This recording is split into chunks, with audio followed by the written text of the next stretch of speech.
You're listening to the EXARC Show, run by EXARC, the International Society for Experimental Archaeology, Open-Air Museums, Ancient and Traditional Technology, and Heritage Interpretation. Welcome to the EXARC Show. My name is Noah Melton, and today we are joined by an EXARC specialist, Maarten Peels. He is a philosopher and a filmmaker from Utrecht in the Netherlands, and he recently directed a film about prehistoric Europe inspired by the Chauvet Cave and the Hollenfelsvloed. Hi Maarten, how's it going? Hi, good to be here.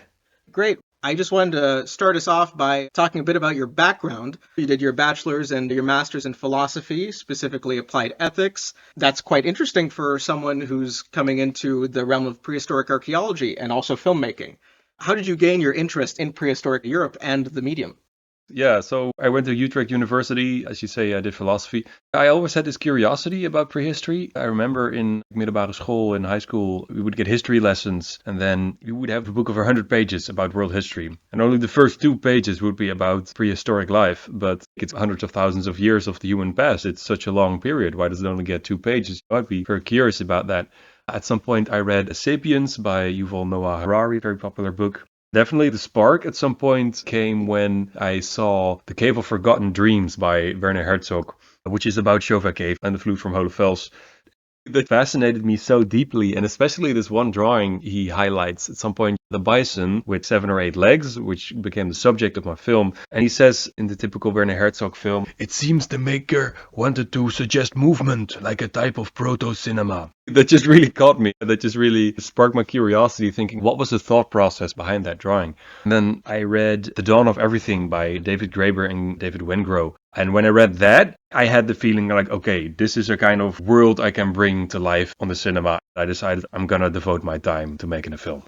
It's certainly a very interesting story of how you came to this, and I'd say certainly with your goals of realizing both that book but also the concept of Werner Herzog, you came out with quite a good outcome. The film is honestly so fascinating. I would recommend everyone listening to this to go and watch the film immediately, maybe even pause the podcast.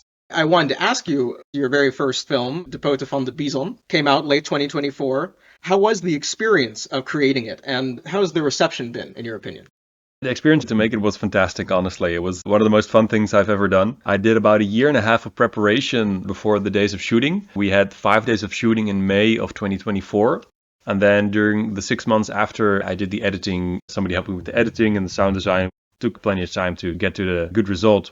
It was so much fun. The process of making it, I remember when I started out thinking, okay, I want to make a movie. And I'd made short films before with friends. It's always been a hobby ever since I was like 10 years old. But I realized this is going to be the first serious film I make. It's going to be way more complicated than just go somewhere with some friends and get the camera rolling. Luckily, I do have some friends that work professionally in the film world. They gave me a lot of advice. Freek Donkers is a very good friend of mine. He works for public television now. And I realized right from the start, okay, I got to do 1,000 things before we can actually start rolling. Literally hundreds of little things that need to be done.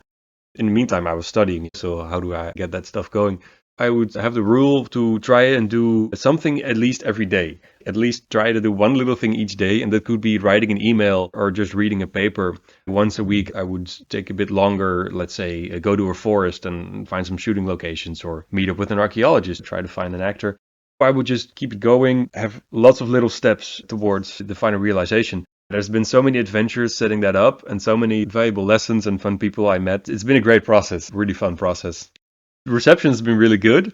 I haven't gotten into any sort of big or famous film festivals. I got to one small one in Austria that's going to be this October. And maybe there's one in France in the Peshmerga Center. I still need to get the results from that. But generally, the archaeologists were very enthusiastic. They thought the film was beautiful and liked the atmosphere and engaged with it in a way that they appreciated my effort to make a scientifically accurate film. The response would be like, you did a lot of stuff really good and maybe 1 or 2 points that happened here, they're not accurate or don't match up with my research. But yeah, the reception has been great. I made the film also as a business card or like a proof of concept for the next film I'm going to make. And in that sense, it's working. It's really working. Yeah. That sounds great. Of course, making a film, that's no small feat, even if you haven't made it into the quote-unquote big film festivals. I'd say it's quite an accomplishment. And of course, since the film, you've been on a big trip around Europe, visiting all these different archaeologists. We'll talk about that in just a bit. But first, a bit more about the film. The Bizon, I find it's quite fascinating in how it approaches an aspect of prehistoric life which is both familiar to us in the modern day, but also is almost invisible realistically in the archaeological record, specifically that being art. As you mentioned before, the cave art of Chauvet and Hollenfeld's flute, those were both inspirations for your film. But what sort of processes went through your mind in attempting to portray actual music and poetry in prehistoric Europe? Concerning music and poetry, I had this one thought process. We find evidence of music. We don't find the tunes, but we know there's flutes. And very likely people also had drums and other things made of wood and leather that we don't find.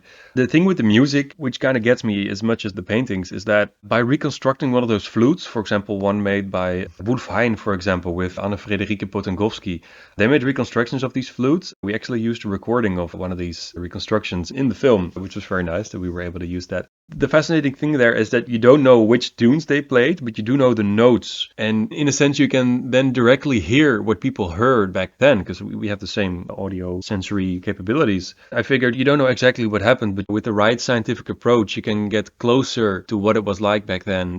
There's a lot of filmmakers in the past, they've put science a bit in the background of the whole making process. You got films like 1 million years BC, very famous, but it also has like dinosaurs and these models in fur bikinis. Doesn't make sense because they're making the movie with more of a focus on making money or selling this interesting story or whatever. But I really wanted to take it more strictly. I felt that by incorporating science very closely, like I don't want anything that science says wasn't in a certain era. I think by doing that, you get a very coherent world building. The world that appears on the screen is going to be more immersive. So the music is part of that. Music was part of people's life back then. And if you try and incorporate that the right way, then the world's going to be more complete, more interesting to watch. And concerning poetry, I had this line of thought. There's a lot of discussion about what were the linguistic capabilities of people, let's say 35,000 years ago, which is when the film is set. I've spoken to archaeologists that believe people only had the most basic sort of signaling capabilities, very simple use of language. Other people thinking that they must have had linguistic capabilities as good as ours.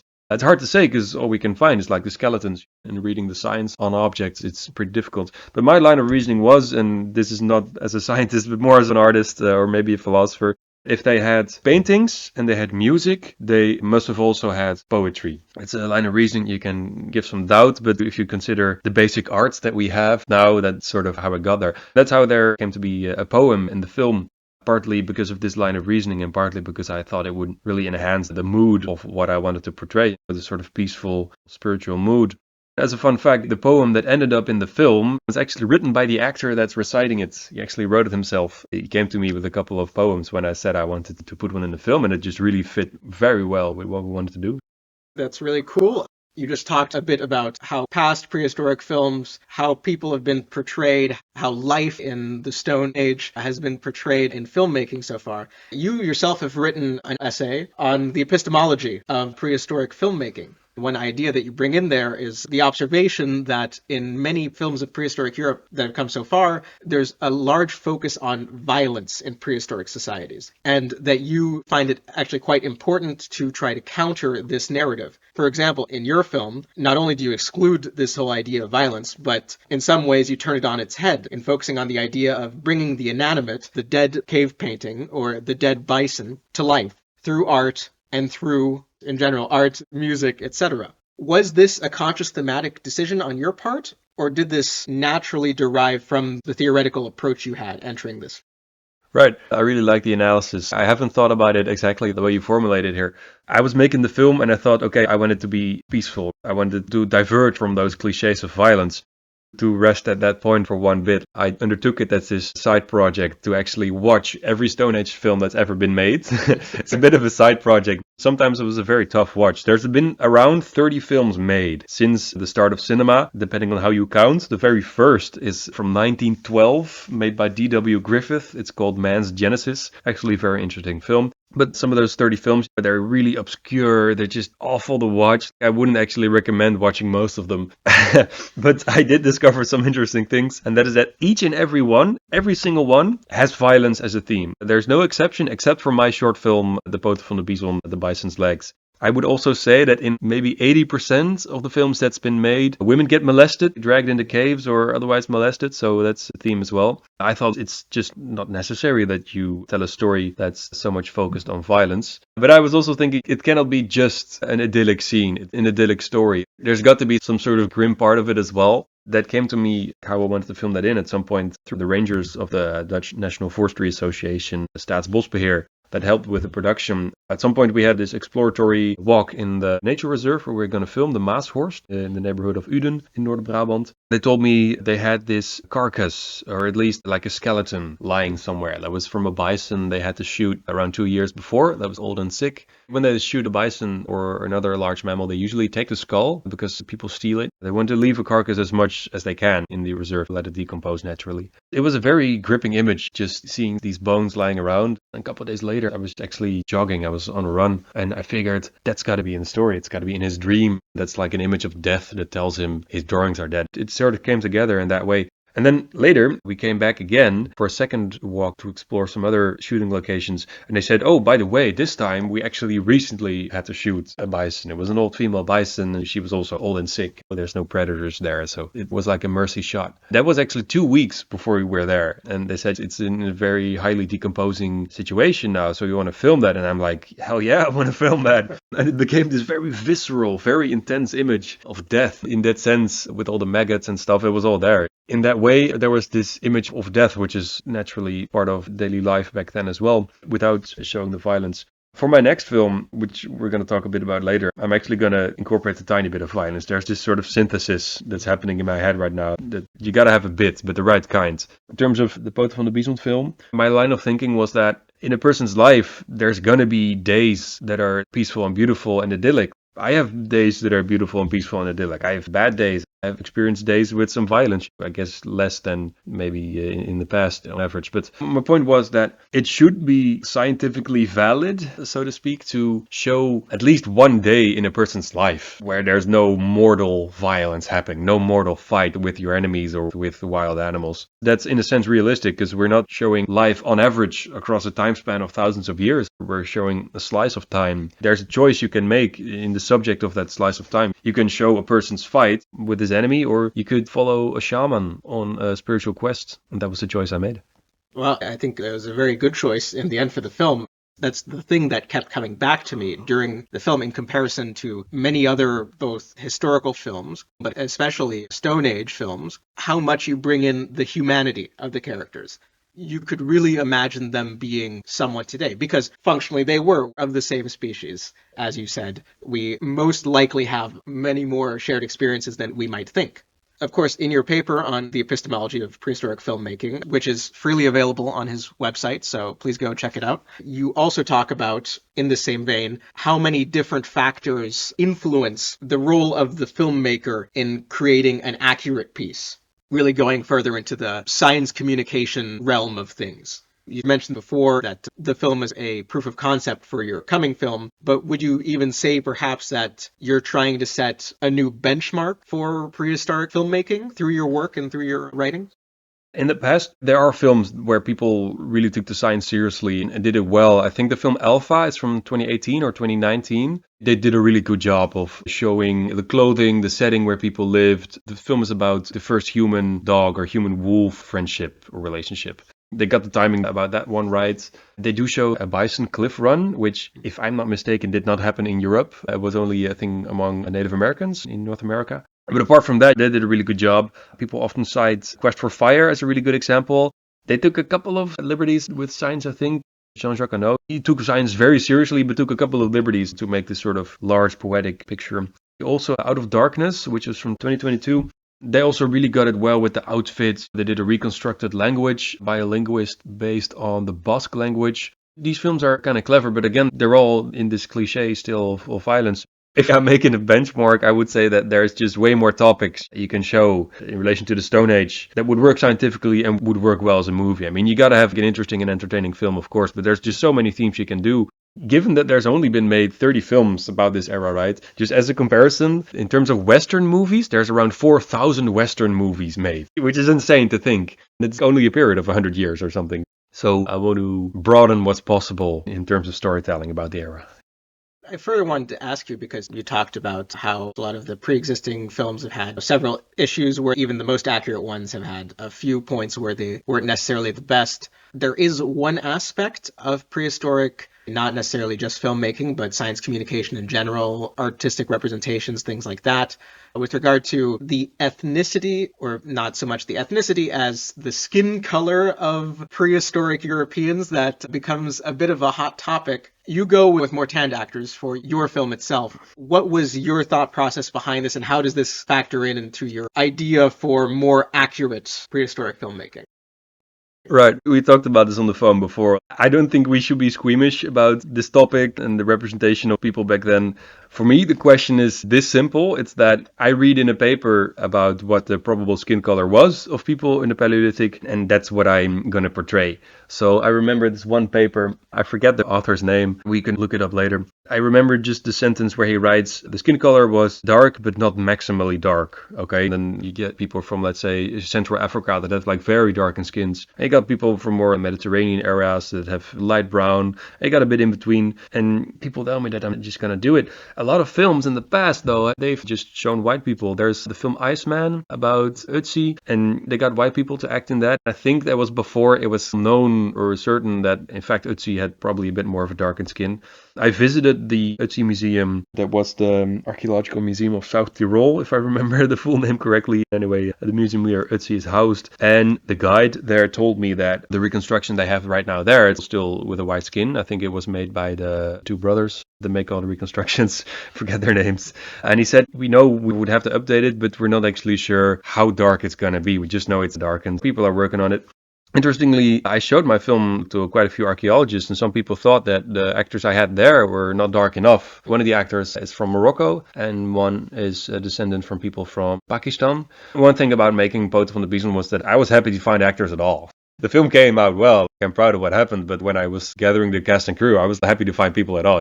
The next film is going to be called The Eternal Seasons. That's the name right now. I met a French documentary maker who gave me some advice on the casting process because she had made documentaries for French television. And she said if you want to find the people with the right type of face and the right type of skin color, probably best people from India or descended from people from India. So that's what I'm going to try. I might try look for actors in England because there's a large Indian sub-community there and a large acting tradition. So I reckon I got statistically a bit more chance there. But that's just briefly my approach.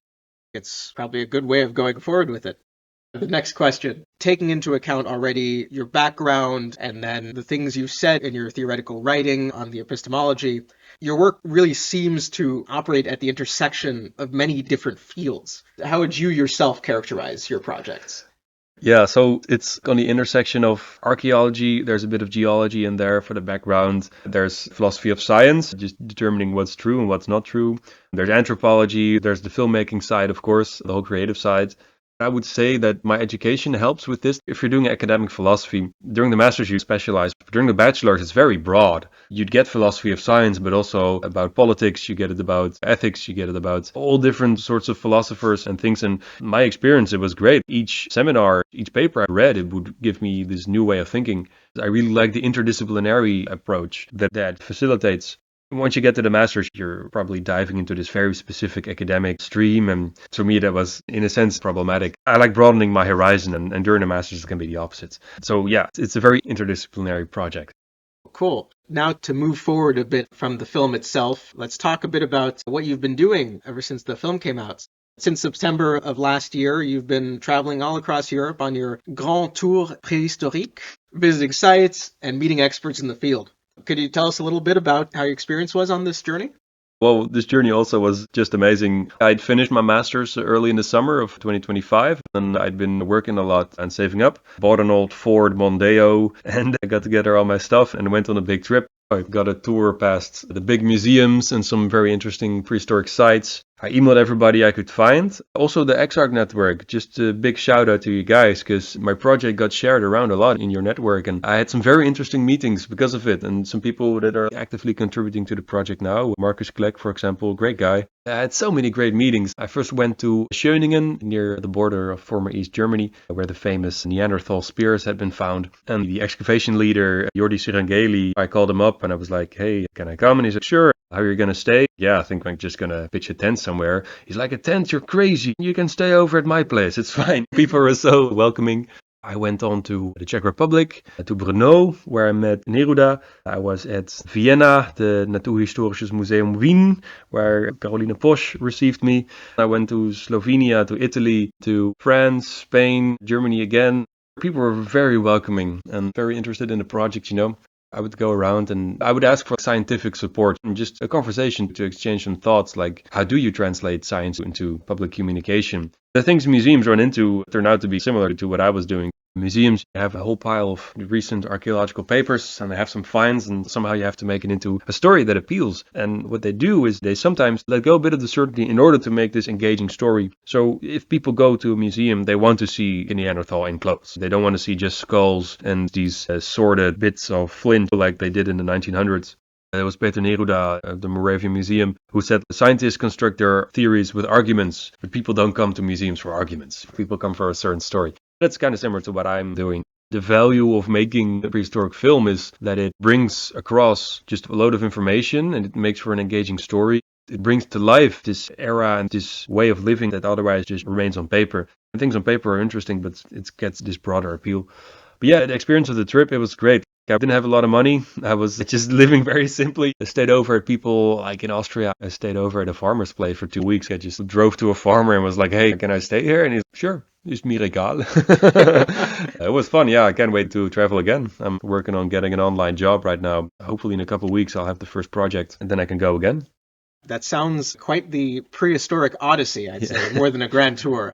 You also mentioned already on this podcast and in your blog back in October that you have your second film that's currently being realized, The Eternal Seasons. In that blog, you mentioned the theme of the circle of life and perhaps covering the relationship between man and nature, in particular following a pregnant woman and a hunter going after his prey as a sort of duality or showing both ends of the cycle. If you're willing to share any more information about your coming project, have you developed this idea further since the blog post? Yes, since the blog post, I've written the first version of the scenario, description of the story and what's going to happen in the story, and also 3 more pages of scientific footnotes.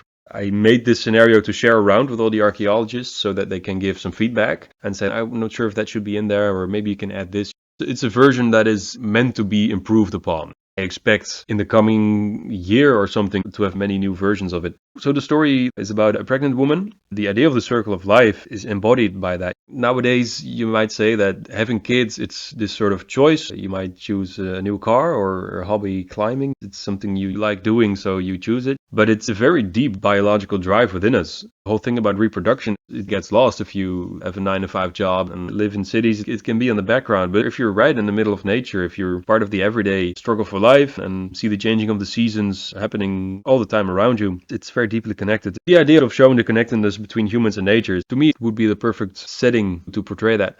The story follows a pregnant woman. At first, her struggles to get pregnant at all. And then later, the difficulties of the pregnancy, just like the biological stuff that happens there. There's going to be a hunting scene as well. I feel that, like you said, there's this sort of opposition happening there. These two sides of the same coin, right? There's a lot of ethnographic accounts. Also, it's described really well in the book Braiding Sweetgrass by Robin Wall Kimmerer. The idea of giving thanks for the life that you take. If a hunter kills an animal, he normally thanks the animal for the life he has taken because now he can feed himself and his family. It's a life for a life. On, let's say, the reproductive side, where the hunter is the taker of life, the woman will be the giver of life. It's these sort of oppositions that I'm trying to put into the story. You got life, death, you got birth, youth, maturity, and then old age and death. Those are the kind of themes I'm putting into the film. I don't want to give shape to the story all on my own. It's very much about the role of women in prehistory. There's been a lot of discussion about that. I think in France alone in the last 5 years, 3 books just about that question alone have been written. I'm actively looking for people that want to contribute to the story. I've had a really great meeting with a Dutch actress that had some very interesting suggestions to the plot. So far, women I'm talking to about this story, they really like it. They're quite enthusiastic about the idea of emphasizing that aspect of femininity, of autonomy in reproduction. The point I emphasize in the scenario as well is that she actively chooses herself to have that child. It's not this external pressure. I'm not going to say too much about the plot because it's still very early in development, but it's the sort of approach I take. I very strongly believe in co-creation, partly because I just don't know everything myself, and partly because I think that would make for a richer and better film. After having seen your previous film about 5 times, I cannot wait to see what you come out with next. Of course, I understand if this is a bit of a difficult question to answer because you're still relatively early in the process of making your second film, but I was wondering, what is your plan? Once you've put out your second film and you've gone ahead, you've gotten the feedback from that, do you have any idea of how you might continue from that point? Yeah, maybe first it's good to say something about the way to the next film, because there's a lot that still needs to be done.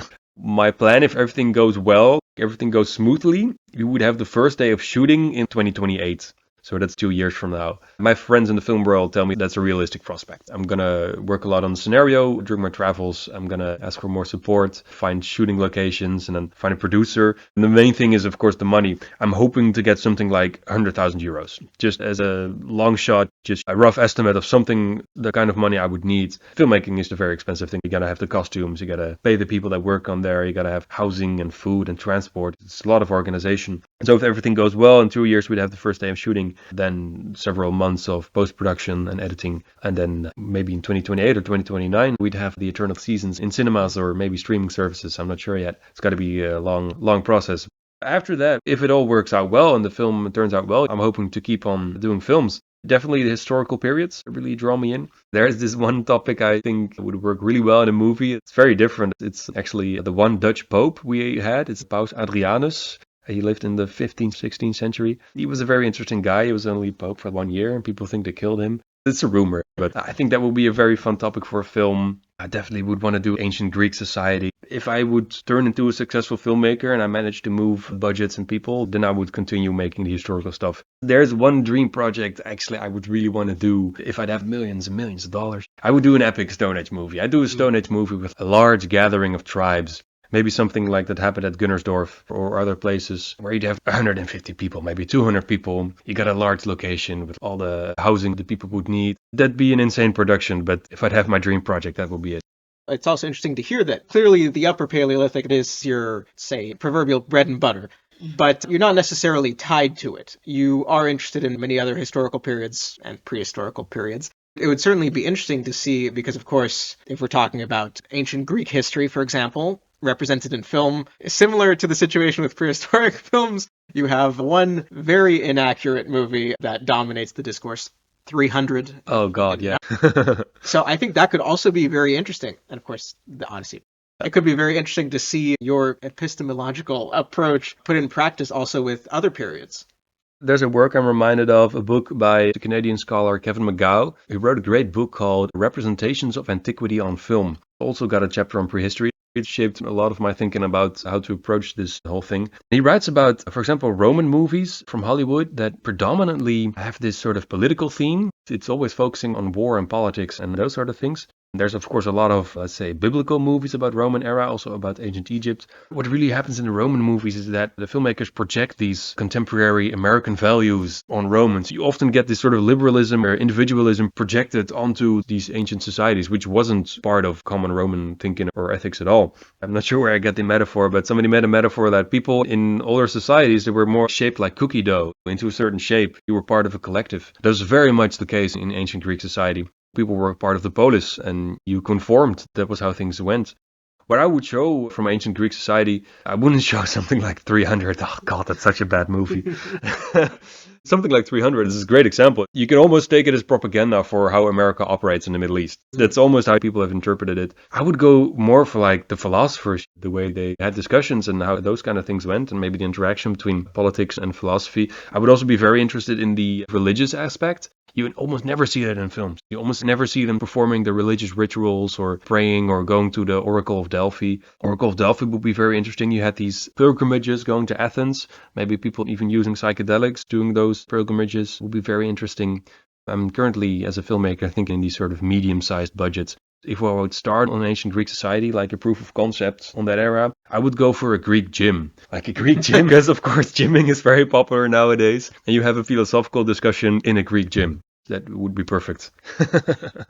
That's really cool. I really do hope that you'll get the funding to do this sort of stuff in the future. I know I would love it, but I'm also sure that there's a big market for it among both archaeologists, but also just historically interested people, which makes up a very large portion of modern day society. So, Maarten, that was a really interesting conversation. Is there anything else you'd like to share?